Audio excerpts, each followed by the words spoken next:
पाठशाला 2047 में आप सबों का स्वागत है। अब हम लोग पढ़ेंगे रीतिकालीन श्रृंगार रस के श्रेष्ठ रीति सिद्ध कवि बिहारी लाल द्वारा रचित बिहारी सतसई, जिसका प्रामाणिक संकलन एवं संपादन जगन्नाथ दास रत्नाकर ने बिहारी रत्नाकर के नाम से किया है।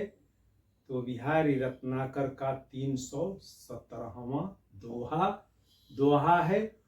उड़ती गोड़ी लखी लाल की, उड़ती गुड़ी लखी लाल की, अंगना अंगना माय बौरी लो दौरी फिरत, बौरी लो दौरी फिरत, छुअत छबीली छां, छुअत छबीली छां।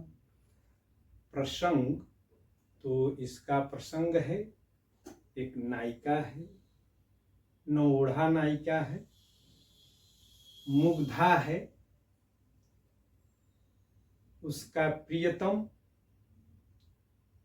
पतंग उड़ा रहा है। उस पतंग की छाया उसके आंगन में पड़ती है। तो वह नायिका आंगन में दौड़ दौड़ करके पतंग की छाया को छूने का प्रयास कर रही है। इस दोहे में यही भाव है। अब इसके कठिन शब्द, तो उड़ती गुड़ी, उड़ती माने उड़ रही है, गुड़ी, गुड़ी माने पतंग, लखी माने लखकर यानी देखकर, लाल की, लाल यानी कि नायक प्रेमी की, अंगना, अंगना, अंगना यानी कि नायिका। और यहाँ अंगना, इसमें यमक अलंकार है, आगे चल के बात भी करेंगे। तो अंगना शब्द की दो बार आवृत्ति है, अंगना अंगना। तो ये अंगना का मतलब स्त्री या नायिका, नारी, युवती। अंगना माँ, अंगना यानी कि आंगन, माँ का मतलब जो है बीच में। बौरी लौ, लौ का मतलब जो है लगता है कि बौरी यानी कि बौरा गई है, पगला गई है, अर्ध विक्षिप्तावस्था में है। दौरी फिरत यानी कि चारों तरफ जो है दौड़ फिर रही है, दौड़ रही है, फिरकी जैसी, इधर से उधर, इधर से उधर। छुअत यानी कि छूना चाह रही है, छुअती छबीली, छवि यानी कि सुंदर छवि वाली, छाह का मतलब छाया।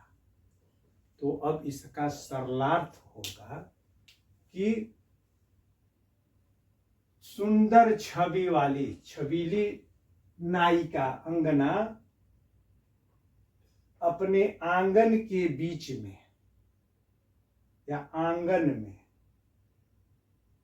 लाल की जो है यानी कि नायक की उड़ती हुई गुड्डी यानी कि पतंग की जो है छाया को देख करके बौरी लो दौरी फिरत, यानी कि पूरे आंगन में बौराई हुई सी, यानी कि पागलों की तरह, पगली की तरह दौड़ दौड़ करके छाया, पतंग की छाया को, परछाई को छूने का प्रयास कर रही है या छूना चाह रही है।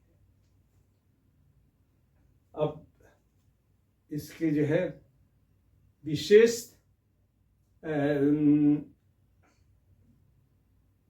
व्याख्या और केंद्रीय भाव, तो इस दोहे में कवि बिहारी लाल जी कहते हैं कि मुग्धा नायिका जो नौढ़ा है, नई नई उम्र है,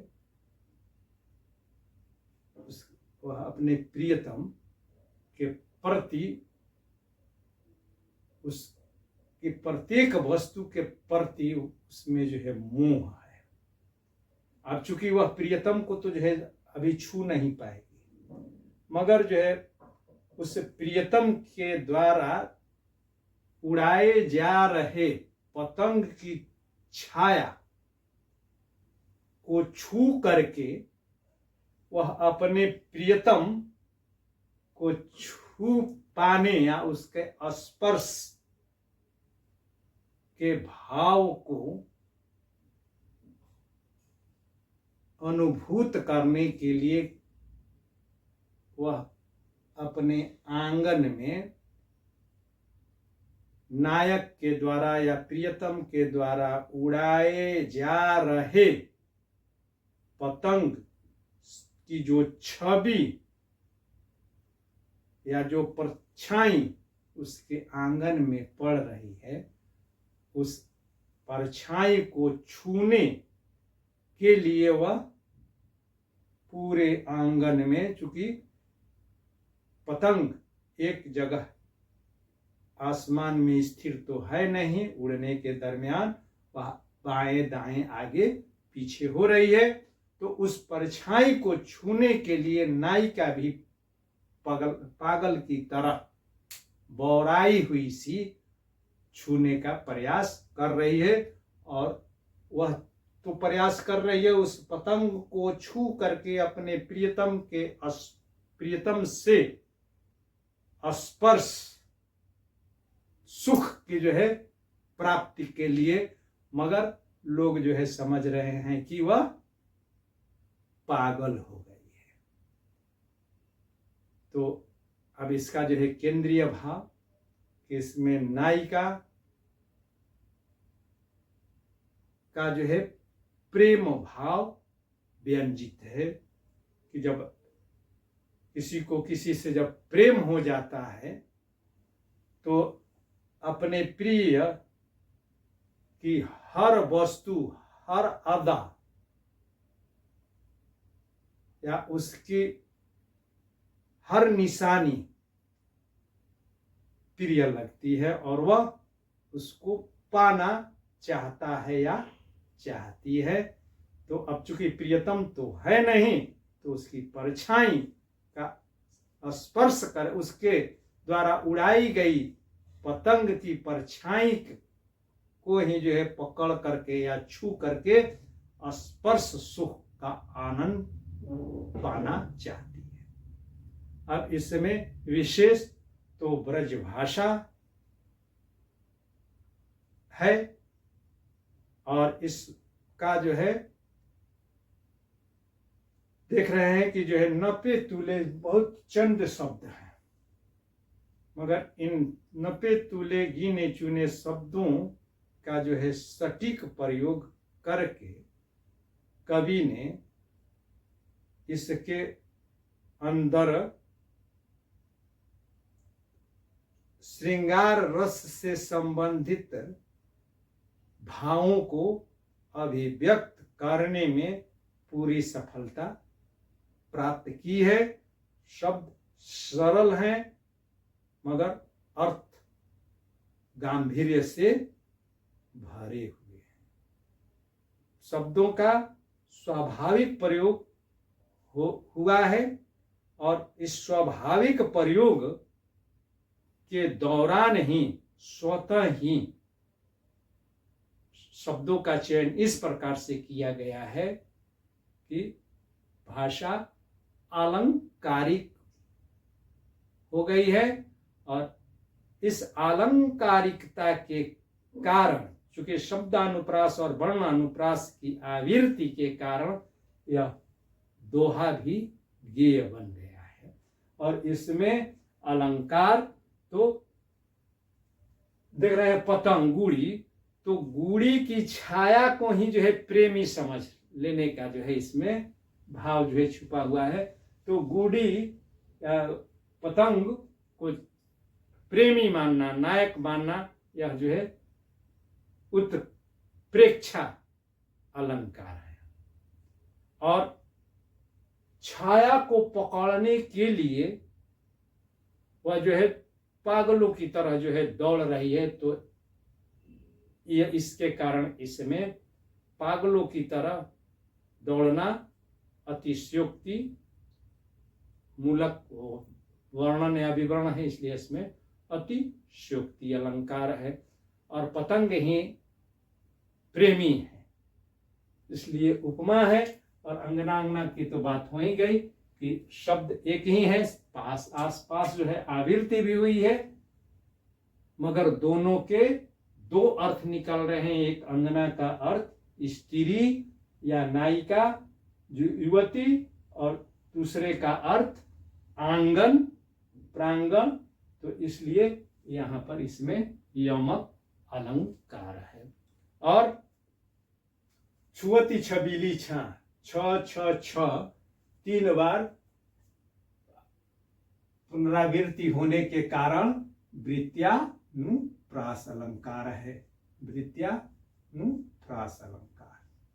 और यहाँ पर ल की लाल, ल और ल की आवृत्ति होने के कारण इसमें 6 का नुप्रास, 6 का नुप्रास, और अंतिम में तुकबंदी है तो अंत्या अनुप्रास, यानी कि अनुप्रास के 3 रूपों का इसमें प्रयोग हुआ है।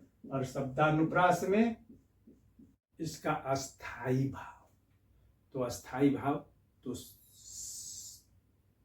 रस श्रृंगार के अंतर्गत संजोग श्रृंगार का है। अब श्रृंगार रस का अस्थाई भाव रति होता है, तो इसमें रति है।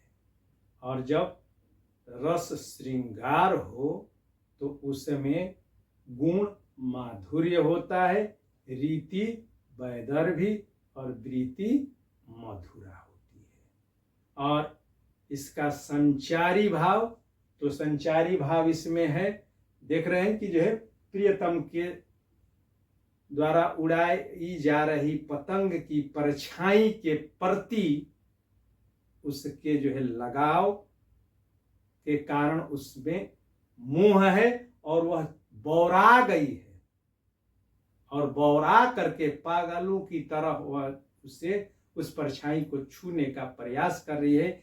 इसलिए इसमें उन्माद नामक संचारी भाव है। बहुत बहुत धन्यवाद। फिर मिलते हैं एक नए दोहे के साथ। तब तक इसको आप लोग बार बार देखिए, सुनिए और अपने मित्रों के बीच शेयर कीजिए, सब्सक्राइब कीजिए।